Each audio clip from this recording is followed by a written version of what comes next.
हरे भरे खेत, एक शांत गांव को एक साफ बहती नदी के किनारे से घेरते हैं। रामू दूधवाला अपनी 3 गायों गौरी, चमेली और लाली के साथ खड़ा है। उसकी आंखों में एक विचारशील भाव है। कितना अद्भुत होगा अगर मैं दूध में पानी मिला दूं, रामू सोचता है। उसका लालच मुश्किल से छिपा हुआ। कोमल सुबह की रोशनी में रामू एक गाय का दूध दुहता है। उसकी भौहें एकाग्रता में सिकुड़ी हुई हैं, क्योंकि उसकी आंखों में एक शरारती विचार चमकता है। वह ताजे दूध में पानी मिलाता है। बर्तन पूरी तरह से भर जाता है। उसका चेहरा आत्म संतुष्टि से चमक उठता है। वाह, यह तरकीब शानदार है। मैं जल्द ही अमीर बन जाऊंगा, रामू फुसफुसाता है। उसकी आवाज उसकी लालची महत्वाकांक्षा को दर्शाती है। रामू दूध के कंटेनरों के साथ गांव की सड़क पर चलते हुए अपना दिन शुरू करता है। वह हर घर को पानी मिला हुआ दूध बेचता है, जिससे ग्रामीणों को धोखा होता है। रामू के चेहरे पर एक लालची मुस्कान आती है।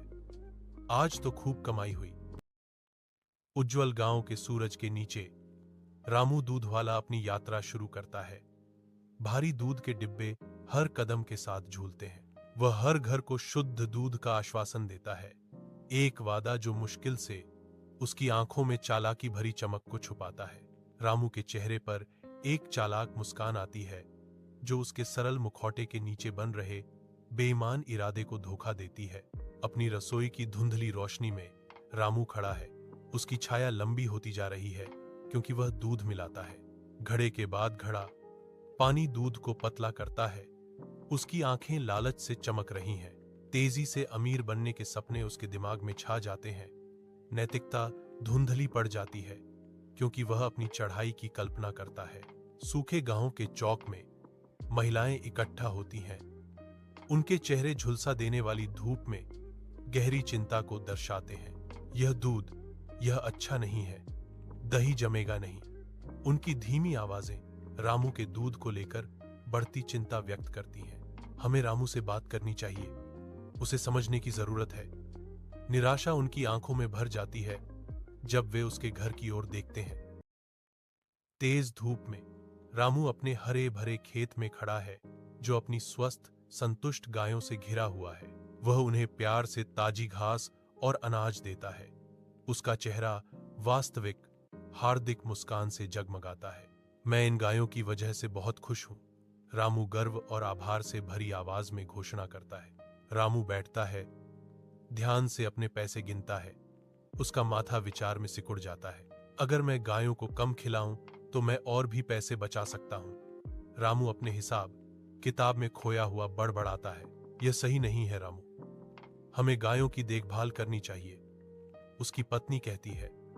लेकिन रामू उसकी बात को अनसुना कर देता है। रामू धूल भरी गांव की सड़क पर चलता है। उसके हाथों में सावधानी से दूध का एक कंटेनर संतुलित है। गांव के स्कूल के शिक्षक मास्टर जी आते हैं। उनकी आवाज शांत हवा में गूंजती है। रामू, क्या तुम मुझे एक बर्तन दूध दे सकते हो? मास्टर जी ने सवाल किया। शक उनके चेहरे पर छा गया। रामू, क्या तुम दूध में पानी मिला रहे हो? रामू ने इनकार किया। नहीं मास्टर जी, यह शुद्ध दूध है। गांव का चौक दैनिक जीवन के शोर से जीवंत है। रामू कुशलता से ग्राहकों को सेवा देता है। एक बड़े बर्तन से दूध डालता है। सरपंच जी और अन्य ग्रामीण एकत्रित होते हैं। उनके चेहरे सुबह की उपज के अपने हिस्से का इंतजार करते हुए उत्सुकता से बने हुए हैं। एक बूढ़े आदमी ने पानी मिला दूध खोजा। सरपंच जी चिल्लाते हैं, रामू, तुमने गरीबों का विश्वास तोड़ा है। रामू अकेला बैठा है। उसके चेहरे पर उदासी की एक तस्वीर बनी हुई है। सन्नाटा उसकी निराशा को बढ़ा रहा है। उसकी निगाहें अपनी गायों पर पड़ती हैं।